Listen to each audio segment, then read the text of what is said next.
Hello မြန်မာခင်ဗျာကျွန်တော်ဒီနေ့ပြပြသွားမှာတော့ဒီ page အကြောင်းဖြစ်ပါတယ်ဒီ page owner issue ကသူ့ရဲ့ page မှာ partner မွေးရှိအနီရောဖြစ်နေပါတယ်ဒီ page owner မသိနားမလဲပဲနဲ့သူ့ရဲ့ page မှာဘယ်လို content မျိုးတင်ခဲ့မိတယ်ဘယ်လိုအမှားမျိုးတွေလုပ်ခဲ့မိတဲ့အတွက်ကြောင့်မို့သူ့ရဲ့ page မှာ partner မွေးရှိအနီရောဖြစ်ရတာဆိုမှဒီနေ့ဒီ video အားလုံးအသေးစိတ်လို့ကျွန်တော်ပြပြရှင်းပြပေးမှာဖြစ်ပါတယ်ပြီးလို့ရှိရင်အဲ့ဒီ partner မွေးရှိအနီရောအဆင့်အဖြစ်အောင်ဘယ်လိုပြပြင်သွားရမလဲဆိုပြီးအားလုံး step by step လို့ကျွန်တော်ပြပြရှင်းပြပေးမှာဖြစ်ပါတယ်အဲ့တော့ကျွန်တော်နည်းနည်းအောက်ဆင်းတော့ကြည့်မှာဒီ page မှာဘယ်လို content မျိုးတင်ထားလဲဆိုအားလုံးကျွန်တော်တစ်ချက်စစ်ဆေးတော့ပါမယ်အဲ့တော့ဒီမှာတစ်ချက်ကြည့်မှာဆိုရင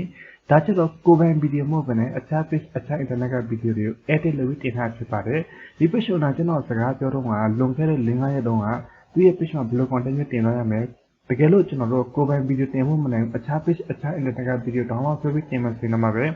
ဘယ်လို edit လုပ်ပြီးတင်သွားရမလဲဆိုပြီးကျွန်တော်ဒီမှာဆိုသူ့အားလုံးအသေးစိတ်လုပ်ပြီးကျွန်တော်ပြပြရှင်းပြတာလုပ်ရှိရပြီးလို့ရှိရင်လည်း best software ကျွန်တော် editing လုပ်ပြီးသွားရမယ် software ကိုလည်း watermark ဘယ်လိုဖြောက်သွားရမလဲဆိုပြီးအားလုံးကျွန်တော်ပြပြရှင်းပြပေးကြပါတော့အဲ့တော့ဒီ page owner ဒီ video တော့သူ edit လုပ်ပြီးတင်တယ်လို့ကျွန်တော်ထင်ပါတယ်ပြီးလို့ရှိရင်ဒီမှာတစ်ချက်ကြည့်မှဆိုရင်ဒီမှာ link လေးချတာဥစ္စာရှိရပြီးလို့ရှိရင်နောက်တစ်ခုဒီမှာ Facebook account link လေးချတာဥစ္စာရှိရဒီလိုမျိုး link နဲ့ပတ်သက်ပြီးကျွန်တော်ချလို့မရပါဘူးကျွန်တော်ဒီ Facebook နဲ့ဆက်စပ်မှုရှိတဲ့ link လေးတွေကျွန်တော်ချလို့မရအောင်အခြား Facebook account link အခြား Facebook မှာတင်ထားတဲ့ post ရဲ့ link ဒါမှမဟုတ်ရင်အခြား page မှာတင်ထားတဲ့ post link page link တွေကျွန်တော် copy လာပြီးချလို့မရပါဘူးကျွန်တော် page ရဲ့ content တွေအခြား group မှာကျွန်တော် sharing လုပ်လို့မရလို့အခြား page အခြား internet content လည်းဒီမှာလာပြီးကျွန်တော် sharing လုပ်လို့မရဘူး link copy လာချမယ်ဆိုရင်လည်းတနည်းအားဖြင့်ပြောမှဆိုရင် sharing လုပ်တဲ့နဲ့အတူတူဖြစ်တဲ့အတွက်ကြောင့်အဲ့ဒီ option ပတ်သက်ပြီးလုံးဝလုပ်လို့မရပါဘူးအဲ့တော့ဒီ page owner ဘယ်နာ link copy တင်ထားလဲဆိုပြီးကျွန်တော်တစ်ချက် tab နေမှာ tab အသစ်ကျွန်တော်တစ်ချက်ဖွင့်တော့ကြည့်ပါမယ်ဖွင့်တော့ကြည့်မှဆိုရင်တော့သူ့ရဲ့ page link ကိုပဲသူကိုယ်တိုင်ဒီလို sharing လုပ်ထားအောင်ပါနော်ဒီမှာတစ်ချက်ကြည့်မှဆိုရင်ဒါလည်းသူ့ရဲ့ page link ဖြစ်တယ်ပြီးလို့ရှိရင်ဒါလည်းသူ့ရဲ့ page link ဖြစ်တယ်အဲ့လိုမျိုးကျွန်တော်တင်လို့မရပါဘူးခင်ဗျာနော်ဒီလိုမျိုး link တွေကျွန်တော် sharing လုပ်လို့မရပါဘူးကိုယ့်ရဲ့ page ရဲ့ link ကိုပဲကိုယ်ကိုယ်တိုင် copy တင်အလာကတက်တက်ဖြစ်တဲ့အတွက်ကျွန်တော်အဲ့လိုမျိုးလုပ်လို့မရပါဘူးနောက်တစ်ခုကျတော့ကျွန်တော်ဒီမှာတစ်ချက်ကြည့်မှဆိုလို့ရှိရင်သူကိုယ်တိုင်ရေးပြီးထားတာဥစ္စာပေါ့ဒီမှာဆိုရင် like and follower ဆိုပြီးရေးပြီးထားတာဥစ္စာရှိတယ်ကျွန်တော် page ကိုတူတယောက်အတင်းအဓမ္မ like လုပ်ပါ share လုပ်ပါ follow လုပ်ပါဆိုတဲ့စကားလုံးမျိုးကိုအင်္ဂလိပ်စကားလုံးနဲ့ကျွန်တော်ရေးပြီးတော့လို့မရပါဘူးတကယ်လို့ကျွန်တော်ဒီနေရာမှာဘာမှစာနဲ့ like လုပ်ပါ comment လုပ်ပါ share လုပ်ပါစကားလုံးရေးပြီးတော့လို့ရတယ်အင်္ဂလိပ်စကားလုံးနဲ့ရေးပြီးတော့မှဆိုရင်တူတယောက်အတင်းအဓမ္မ Facebook ပေးတယ်အတင်းအဓမ္မ fake ခေါ်တယ်ဆိုပြီးမှ Facebook တင်တဲ့ကနေ partner မရှိအနီအလုပ်ပေးတယ်ဒါမှမဟုတ်ရှင်ကျွန်တော်ဒီ video view တွေပဲချပြတဲ့အတွက်ကျွန်တော် edit အဆင့်ပတ်လုံးဝလုပ်လို့မရပါဘူးပထမ step တော့ကျွန်တော်ဒီ link နဲ့ပတ်သက်ပြီးတင်လို့မရဘူးတကယ်လို့ကျွန်တော်တို့ကအခြား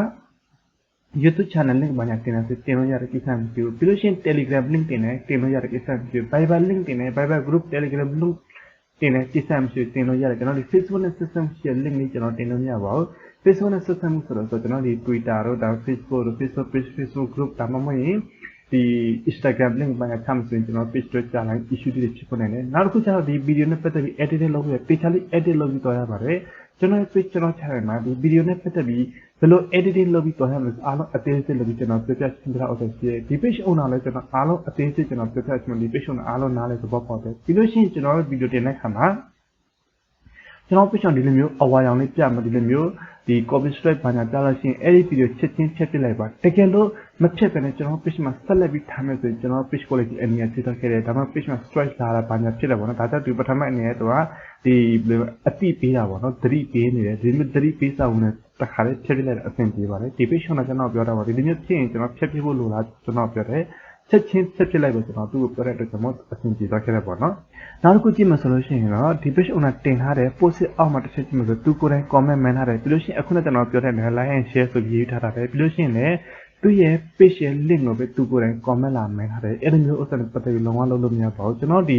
comment ဆိုတော့ကျွန်တော်ရဲ့ audience ကျွန်တော်ရဲ့ follower ကျွန်တော်ရဲ့ page မှာရှိတဲ့ follower တွေကို comment မှန်းဖို့ထားပေးတာဖြစ်ပါတယ်page owner page admin page monitor ဘာတစ်ခုမှကျွန်တော် comment မှန်းတော့လို့မရပါဘူးတူတယောက် comment လာမှန်းလို့ရှိရင်သူ့အောက်မှာ reply ဆိုရှိအဲ့ဒီ reply နေမှာကျွန်တော် comment မှန်းတော့ရပါမယ်သူများ comment လာမမှန်းပဲနဲ့ကျွန်တော်အရင်ဆုံးကျွန်တော်ဥစ္စာမှာ comment မှန်းတော့မရပါဘူးနောက်တစ်ခုကျတော့ကျွန်တော်ပြပြချင်တယ်ကျွန်တော် page မှာတင်လို့ပြီးသွားခဲ့တဲ့ video ကျွန်တော်ကိုယ်တိုင်ပြန်မှာ tag ကတလည်းလည်းဖွင့်ကြည့်လို့မရပါဘူးကိုယ့်ရဲ့ video ကိုယ့်ကိုဖွင့်ကြည့်မှာ view တော့လုပ်တဲ့ engagement တော့လုပ်တဲ့ဆိုတော့ Facebook payment issue တစ်ခုမှတစ်ခုပြတယ်နောက်တစ်ခုကျတော့ကျွန်တော် page မှာတင်တဲ့ video ကျွန်တော်ကိုယ်တိုင် like လုပ်လို့မရဘူးကျွန်တော်ကိုယ်တိုင်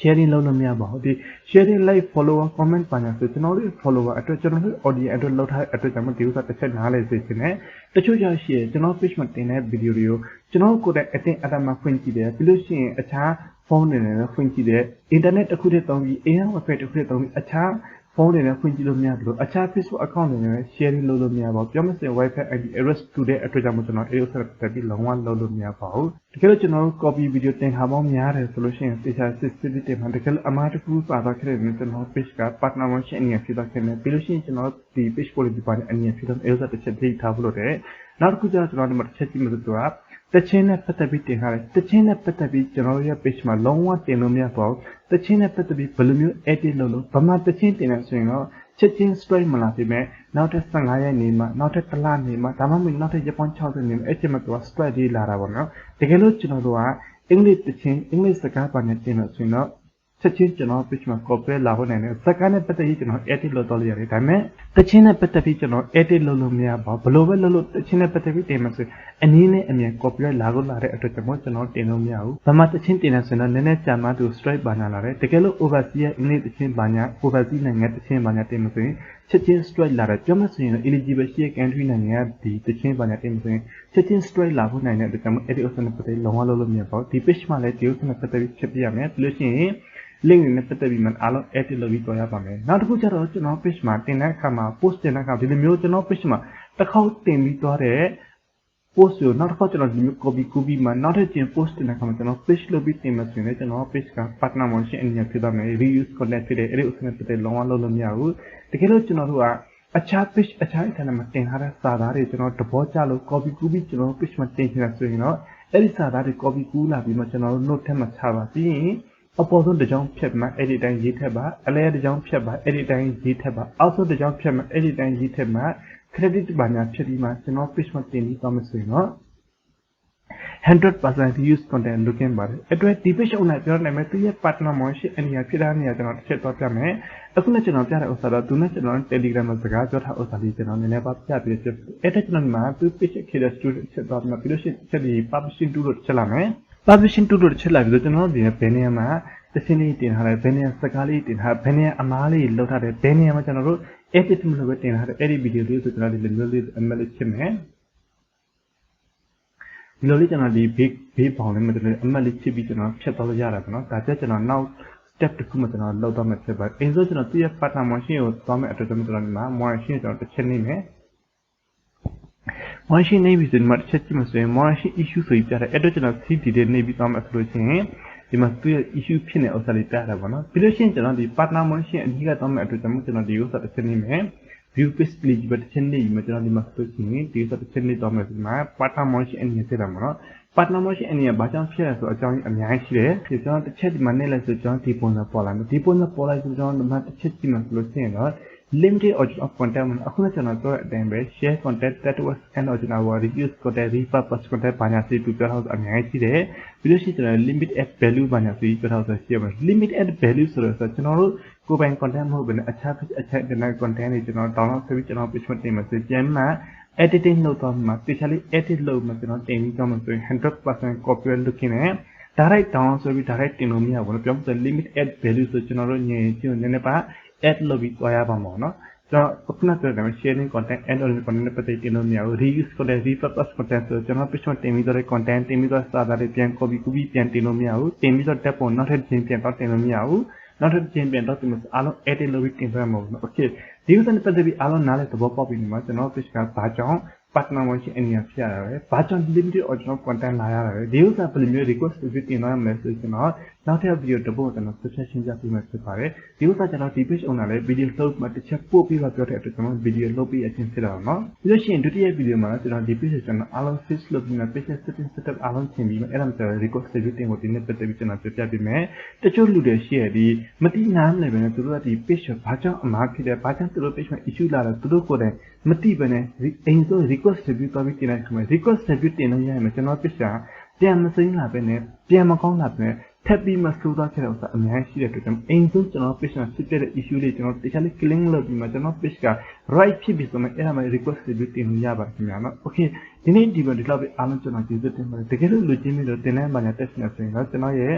private group တင်တဲ့ကိုတက်ရောက်နိုင်ပါတယ်ကျွန်တော်တို့ဒီတင်တဲ့ထက်မဆို page နဲ့ပတ်သက်ပြီး ADS နဲ့ပတ်သက်ပြီးအားလုံးအစအဆုံးတင်ပေးတယ်ပြီးလို့ရှိရင် live တိုင်းအတွက်ကျွန်တော်တင်တဲ့ကြီး2000ချက်ဖြစ်ပါတယ်ခင်ဗျာနော်တကယ်လို့ကျွန်တော် service ဘာညာအချင်းဆိုရင်အပေါ် Viber နဲ့အဆင့် contact လုပ်မှမြင်မြင်နိုင်ပါတယ်အားလုံးကျွန်တော်ကျေးဇူးတင်ပါတယ်